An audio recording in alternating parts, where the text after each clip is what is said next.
গোল কিংবা লক্ষ্য নির্ধারণের গুরুত্ব আমরা প্রত্যেকেই জানি। লক্ষ্য নির্ধারণ করা ছাড়া আমরা গন্তব্যে পৌঁছতে পারবো না, এমন শিক্ষাই আমরা ছোটবেলা থেকে পেয়েছি। কিন্তু আমাদের ছোটবেলা থেকে যত স্বপ্ন আমরা দেখেছি, আমরা বিসিএস ক্যাডার হতে চেয়েছি, আমরা সফল ইউটিউবার হতে চেয়েছি, আমরা ভালো বডি বিল্ডার হতে চেয়েছি, কিংবা অন্যান্য আরও অনেক স্বপ্ন আমরা দেখেছি। আমরা কি তার সব কিছু পূরণ করতে পেরেছি? আমরা কিন্তু লক্ষ্য নির্ধারণ করতে গিয়ে অনেক সময় দিয়েছি, অনেক সময় নষ্ট করেছি এবং লক্ষ্য নির্ধারণ করা ভালোভাবে শিখেছি।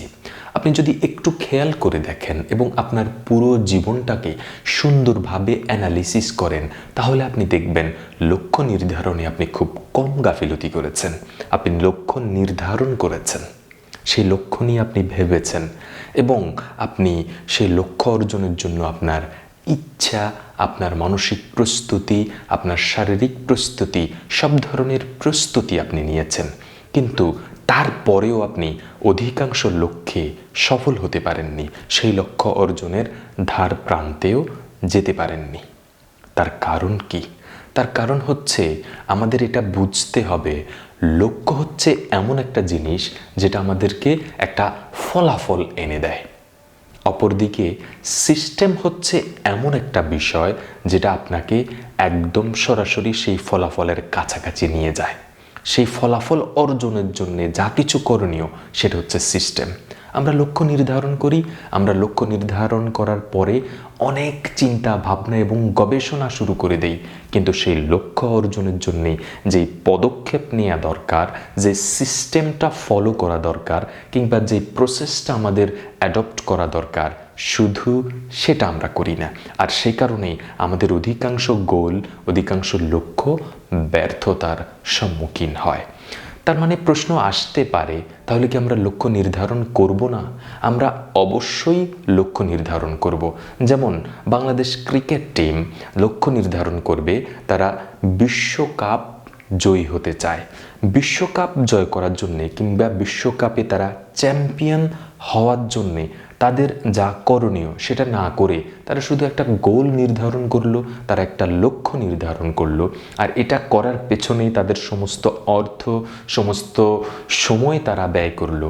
কিন্তু সেটা পাওয়ার জন্যে তার আগের যে প্রক্রিয়া কিংবা যে প্রসেসের দিকে তাকে এগিয়ে যেতে হতো, সেটা যদি সে না করে, তাহলে কখনোই সে বাংলাদেশের পক্ষ হয়ে ক্রিকেট চ্যাম্পিয়ন হতে পারবে না।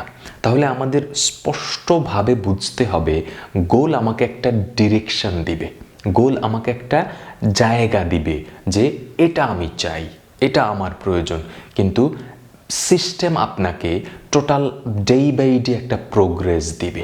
অর্থাৎ আপনি প্রতিদিন যা কিছু আপনার করণীয় সেটা আপনি খুব মন দিয়ে করবেন। আপনার প্রত্যেকটা সিস্টেমে, প্রত্যেকটা প্রসেসে কী কী ডেভেলপ করা দরকার, কী কী উন্নতি করা দরকার, কোন কোন জিনিসগুলো পরিবর্তন করা দরকার, কোন কোন জিনিসগুলো বাদ দেওয়া দরকার এবং নতুন করে কোন কোন জিনিসগুলো যোগ করা দরকার, সেটা আপনি আপনার সিস্টেমে বুঝতে পারবেন।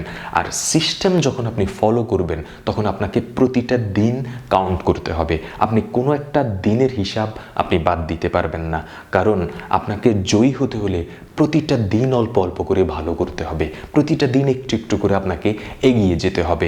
এবং ডে বাই ডে আপনি আপনার সিস্টেমকে যত ডেভেলপ করবেন, আপনি আপনার প্রসেসটাকে যত ডেভেলপ করবেন, তত আপনি আপনার গোলের দিকে এগিয়ে যাবেন। আমরা গোল নিয়ে চিন্তা করতে করতে যথেষ্ট পরিমাণ সময় ব্যয় করি এবং দুদিন পর আমরা ব্যর্থ হই এবং সেই গোল নিয়ে ভাবনা আমরা বন্ধ করে দেই। কিন্তু পৃথিবী বিখ্যাত সফল মানুষ যারা, তারা যেমন লক্ষ্য নির্ধারণ করেন, সেই সাথে সাথে তারা সেটার সিস্টেম করেন, প্রসেস করেন। সেই সিস্টেম এবং প্রসেসও তারা ভালোভাবে অনুসরণ করেন এবং প্রসেসকে যত তারা ডেভেলপ করেন, তত তারা সাফল্য অর্জন করেন।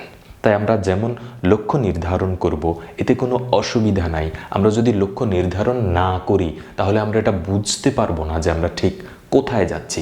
কিন্তু আমাদের লক্ষ্য নির্ধারণ করার পরে সেই জায়গা থেকে ফিরে চলে আসতে হবে। তখন আমাদের টোটাল ফোকাসটা, টোটালি মনোনিবেশ করতে হবে যে আমরা সিস্টেম কি, কোন সিস্টেমে আমি আগাচ্ছি, এই সিস্টেমে আগানোর জন্য আমার প্রসেসটা কি কি, আমি কোন প্রসেসের সামনের দিকে অগ্রসর হব, এই গোলটা অর্জনের জন্যে, এই রেজাল্টটা প্রাপ্তির জন্যে আমি ঠিক কি কি করণীয় করব, কোন কোন অ্যাক্টিভিটি করব, যেটা করার মাধ্যমে আমি টোটালি আমার লক্ষ্যের দিকে পৌঁছে যাব, সেটা আমাকে করতে হবে। তাই সব সময় লক্ষ্য নির্ধারণের পরে সিস্টেমের দিকে ফোকাসটা বাড়িয়ে দিবেন। কখনোই লক্ষ্য নিয়ে সব সময় গবেষণা করে সময় নষ্ট করবেন না, বরং আপনি আপনার সিস্টেমকে ডেভেলপ করুন, আপনার প্রসেসকে ডেভেলপ করুন, তাহলে অবশ্যই আপনি সফল হতে পারবেন।